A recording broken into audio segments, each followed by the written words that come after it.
जन कल्याण की भावना में आस्था रख भ्रष्टाचार मुक्त सुशासन स्थापित करने तथा राजस्थान को अग्रणी विकसित राज्य बनाने के संकल्प में विश्वास जताते हुए हमें जनादेश प्रदान किया है।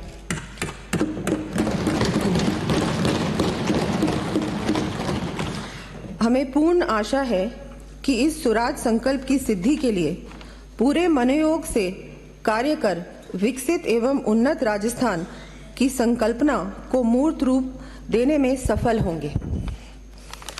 प्रदेश को अग्रणी पंक्ति में लाने के लिए हम सबका साथ, सबका विकास, सबका विश्वास, सबका प्रयास व सबका कल्याण की सोच के साथ अथक परिश्रम कर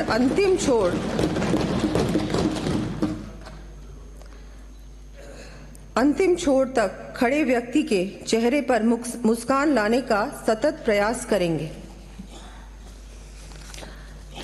प्रसिद्ध कवि शिव मंगल सिंह सुमन की पंक्तियों से प्रेरणा लेकर हम सार्थक प्रयास का संकल्प लेते हैं। गति प्रबल पैरों में भरी, फिर क्यों रहूं दर दर खड़ा, जब आज मेरे सामने है रास्ता इतना पड़ा। जब तक ना मंजिल पा सकूं तब तक मुझे ना विराम है, चलना हमारा काम है, चलना हमारा काम है।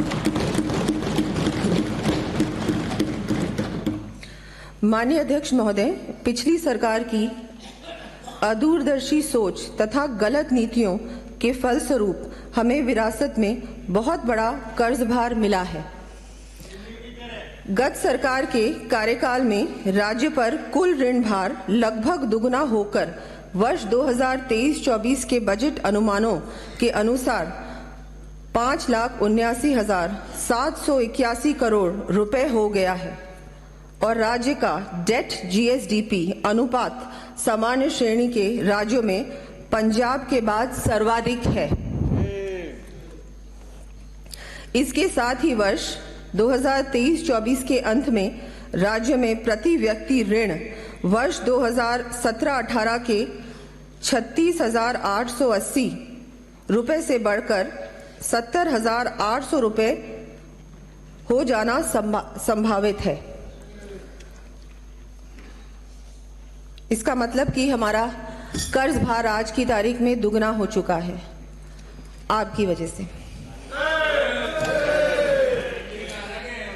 पिछली सरकार के कार्यकाल में लिए गए 2,24,392 करोड़ रुपए के ऋण में से मात्र 93,577 करोड़ रुपए का पूंजीगत व्यय किया गया।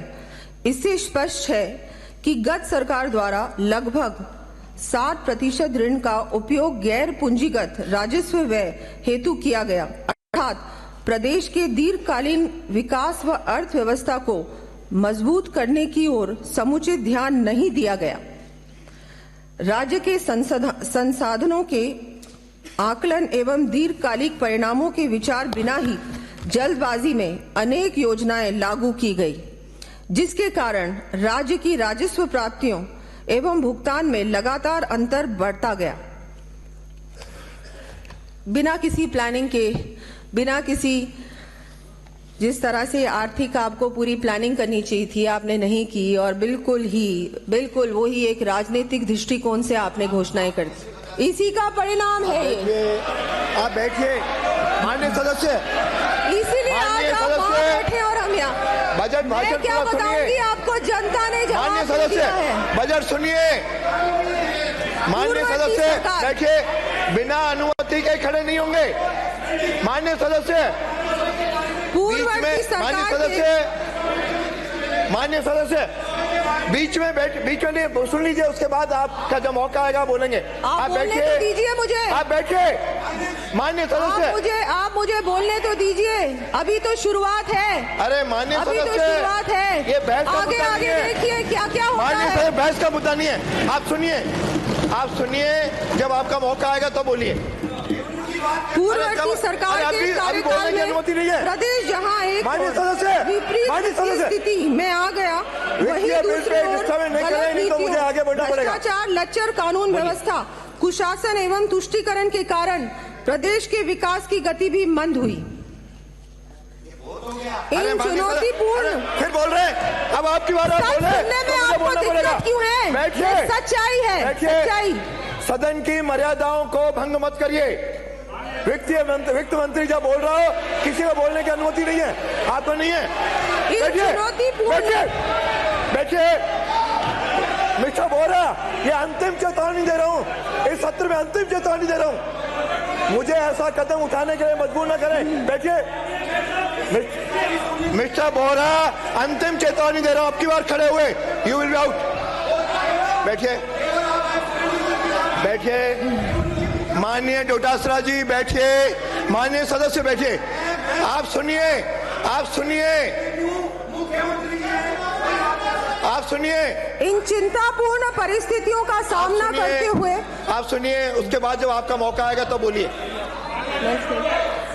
इन चिंतापूर्ण परिस्थितियों का सामना करते हुए हम माननीय प्रधानमंत्री श्री नरेंद्र मोदी जी के नेतृत्व वाली केंद्र सरकार के सहयोग के साथ साथ हमारी सरकार की ठोस कार्य योजना, सुशासन एवं कठिन परिश्रम से प्रदेश को सतत विकास के मार्ग पर ले जाएंगे।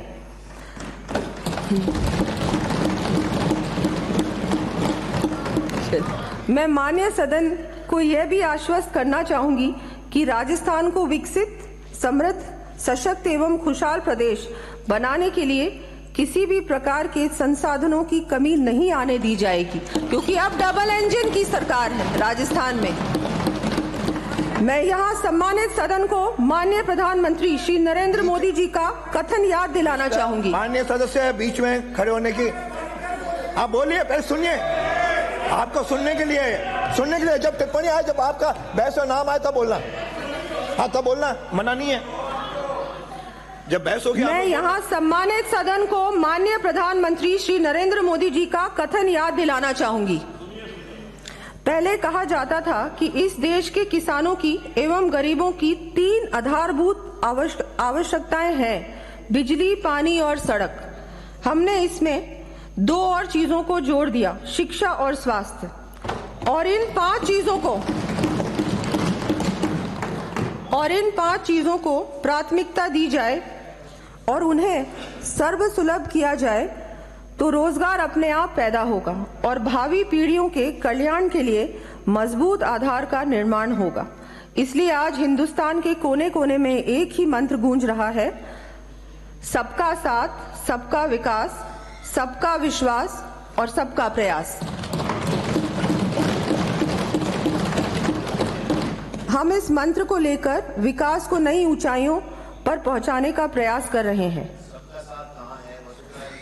बैठे बैठे हमने प्रदेश की जनता को, बैठे बैठे बोलेंगे तो ये भी बोलेंगे। हमने प्रदेश की जनता को दिए अपने आश्वासन और माननीय प्रधानमंत्री जी की गारंटियों को लागू करने की दिशा में त्वरित गति से कार्य करना प्रारंभ कर दिया है।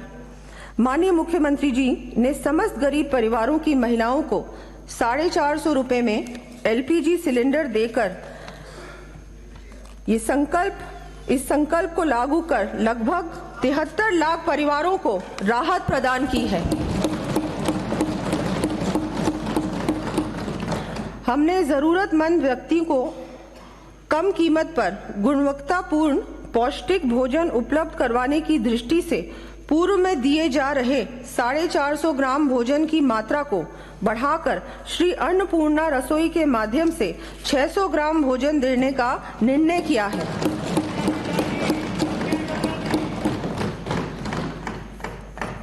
इस हेतु प्रति थाली राजकीय सहायता 17 रुपए से बढ़ाकर 22 रुपए की गई है।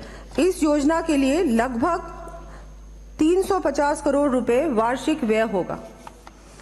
हमारी सरकार आधारभूत संरचना के विकास, दूर दराज के क्षेत्रों विशेषकर ग्रामीण क्षेत्रों में चिकित्सा, शिक्षा, रोजगार आदि सुविधाओं की पहुंच तथा वंचित वर्गों हेतु अतिरिक्त सहायता, सामाजिक सुरक्षा पर समान रूप से ध्यान देकर प्रदेश के प्रत्येक व्यक्ति के जीवन में खुशहाली लाने का कार्य करेगी। गत सरकार ने राजनीति से प्रेरित होकर प्रदेश के लाडपुरा, नसीराबाद, सिवाना, आहोर, डग, मालपुरा, गोगुंदा जैसे कई इलाकों क्षेत्रों के लिए कोई योजना स्वीकृत ही नहीं की।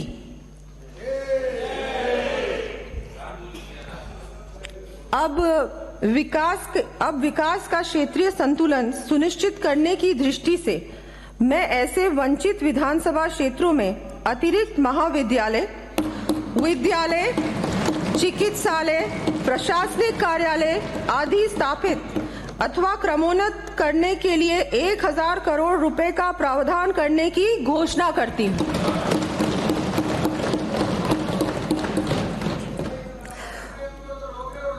प्रदेश की अर्थव्यवस्था को सुदृढ़ करने के लिए सड़कों का नेटवर्क रीढ़ की हड्डी की भूमिका निभाता है। सड़कों के उन्नयन एवं निर्माण में भी क्षेत्रीय भेदभाव स्पष्ट रूप से दिखाई देता है। अतः इस भेदभाव का निदान करने के लिए स्टेट रोड फंड में 1500 करोड़ रुपए का अतिरिक्त प्रावधान करने की घोषणा करती हूँ। पिछली सरकार के संपूर्ण कार्यकाल के दौरान कुप्रबंधन एवं भ्रष्टाचार के चलते राज्य में लगातार बिजली संकट की स्थिति बनी रही। ये आपने छोड़ा है हमारे लिए, हम इसको ठीक करेंगे पूरी तरह से। कुप्रबंधन आपका ये हमको मिला है विरासत में, 5 साल का कुप्रबंधन। अरे आपके मंत्री पढ़ रही हैं भाई। केंद्र सरकार द्वारा वर्ष 2015 में बिजली कंपनियों की आर्थिक स्थिति सुधार कर उन्हें पुनः पटरी पर लाने के उद्देश्य से उदय योजना लाई गई थी। इस योजना के अंतर्गत बिजली कंपनियों का लगभग 62,400 करोड़ रुपए का ऋण भार सरकार द्वारा अपने ऊपर लेते हुए उन्हें इस भार से मुक्ति दिला दी गई थी। गत सरकार की नीतियों, ऊर्जा विभाग तथा बिजली कंपनियों की कार्यप्रणाली के कारण वर्तमान में डिस्कॉम्स पर लगभग 88,700 करोड़ रुपए सहित समस्त बिजली कंपनियों पर 1,39,200 करोड़ रुपए से अधिक का ऋण भार हो गया है। वर्ष 2022-23 के अनुसार राजकीय उत्पादन कंपनी की उत्पादन क्षमता लगभग 8,300 मेगावाट होने के उपरांत भी औसतन 4,800 मेगावाट अर्थात मात्र लगभग 55% क्षमता के साथ उत्पादन हो रहा है। इस कारण प्रदेश में समुचित बिजली उपलब्ध कराने के लिए महंगी बिजली एक्सचेंज से क्रय करनी पड़ रही है। वर्ष 2022-23 में 3,700 करोड़ रुपए से अधिक की बिजली एक्सचेंज से खरीदने के कारण यह अतिरिक्त वित्तीय भार राजकोष पर पड़ा। हम इस स्थिति से निपटने व बिजली कंपनियों में प्रोफेशनल एडमिनिस्ट्रेशन स्थापित करने के लिए समस्त आवश्यक कदम उठाएंगे। इस दृष्टि से प्रसारण निगम में केंद्र सरकार के ऊर्जा मंत्रालय द्वारा जारी दिशा निर्देशों के अनुरूप इनविट टीओटी लाने के साथ ही सभी बिजली कंपनियों निगमों का विशेषज्ञों की सहायता से बिजनेस प्लान तथा 10 वर्ष की अवधि ध्यान में रखते हुए रिसोर्स एडिक्वेसी प्लान बनाकर समयबद्ध रूप से लागू किया जाना प्रस्तावित है। माननीय प्रधानमंत्री जी ने अक्षय ऊर्जा को जन जन से जोड़ते हुए बढ़ावा देने की दृष्टि से अयोध्या में प्रभु श्री राम की प्राण प्रतिष्ठा के पावन एवं ऐतिहासिक दिवस 22 जनवरी 2024 को संपूर्ण देश में 1 करोड़ हाउसहोल्ड्स को सौर ऊर्जा से इलेक्ट्रीफाई करने की महत्वाकांक्षी प्रधानमंत्री सूर्योदय योजना की घोषणा की है।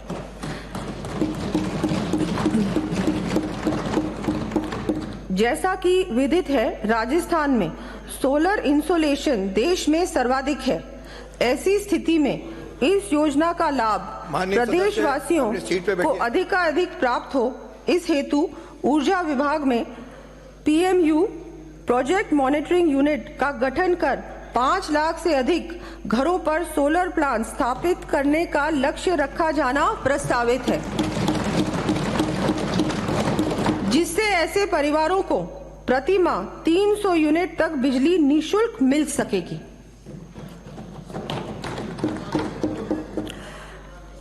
प्रदेशवासियों को प्रदूषण रहित आवागमन की सुविधा उपलब्ध कराने के साथ ही फॉसिल फ्यूल्स की बचत के लिए पब्लिक ट्रांसपोर्ट में इलेक्ट्रिक व्हीकल्स को बढ़ावा देने हेतु इंटरस्टेट के साथ साथ जयपुर, जोधपुर, उदयपुर, कोटा जैसे बड़े शहरों के लिए 500 इलेक्ट्रिक बसेस उपलब्ध करवाए जाने की मैं घोषणा करती हूं। साथ ही जयपुर शहर की ट्रैफिक कंजेशन संबंधी समस्याओं का निदान करने की दृष्टि से जयपुर मेट्रो का विस्तार टॉक रोड के साथ सीतापुरा, अंबाबाड़ी से होते हुए विद्याधर नगर तक के रूट पर करने के लिए डीपीआर तैयार करवाई जाएगी। माननीय सदन के साथ ही प्रदेश की जनता में भी यह विदित है कि गत सरकार के कार्यकाल में जल जीवन मिशन के अंतर्गत न सिर्फ भारी भ्रष्टाचार हुआ एवं गुणवत्ता संबंधी भी बहुत अधिक शिकायतें प्राप्त हुई, बल्कि परियोजना के इम्प्लीमेंटेशन की गति भी अत्यधिक धीमी थी। इस कारण हमारे प्रदेश का जेजेएम कवरेज में संपूर्ण देश में 33वां स्थान था।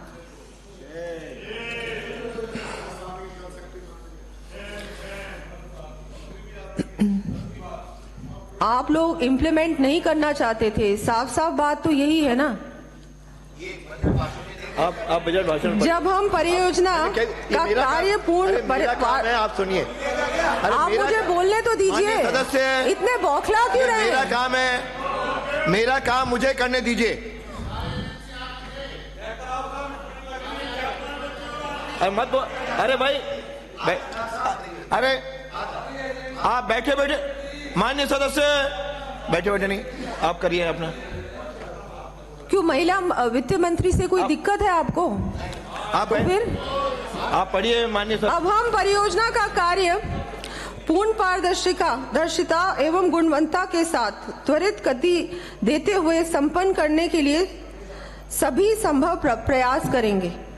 इस क्रम में योजना के अंतर्गत आगामी वर्ष 25 लाख ग्रामीण परिवारों को नल से जल उपलब्ध कराया जाएगा। इस कार्य हेतु लगभग 15,000 करोड़ रुपए व्यय किया जाना प्रस्तावित है।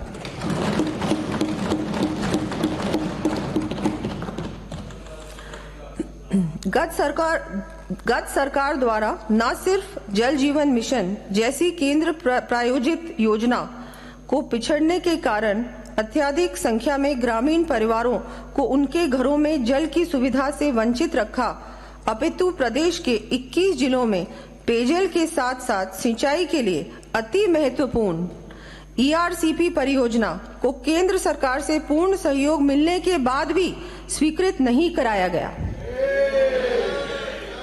इससे गत सरकार की नीयत और कार्यप्रणाली की स्पष्ट झलक मिलती है। माननीय प्रधानमंत्री जी के निर्देशन एवं माननीय केंद्रीय जल शक्ति मंत्री की पहल पर अब हमने केंद्र सरकार के जल शक्ति मंत्रालय द्वारा ईआरसीपी परियोजना को रिवर लिंकिंग प्रोजेक्ट्स में सम्मिलित कर स्वीकृति किए जाने के लिए राज्य एवं केंद्र सरकार के मध्य एमओयू को साइन कर शीघ्र प्रारंभ करने का मार्ग प्रशस्त किया है। सदन आप इससे भी खुश नहीं है, वंचित रखना चाहते हैं। माननीय विपक्ष नेता सुनिए, 21 जिलों को पानी से, फिर पीने के पानी से, सिंचाई के पानी से, आपको इसमें दिक्कत क्या है? माननीय सदस्य बैठिए। आप तो कर नहीं पाए। अरे माननीय सदस्य, आप ये 10वीं बार खड़े हुए हो। माननीय सदस्य, योर 10th टाइम आज खड़े हुए हो, ये बर्दाश्त नहीं होगा। सदन के माध्यम से मैं ईआरसीपी परियोजना को त्वरित गति से इम्प्लीमेंट करने की दिशा में इस महत्वपूर्ण कदम को उठाने के लिए माननीय प्रधानमंत्री जी, माननीय केंद्रीय जल शक्ति मंत्री जी एवं माननीय मुख्यमंत्री जी को धन्यवाद ज्ञापित करना चाहूंगी।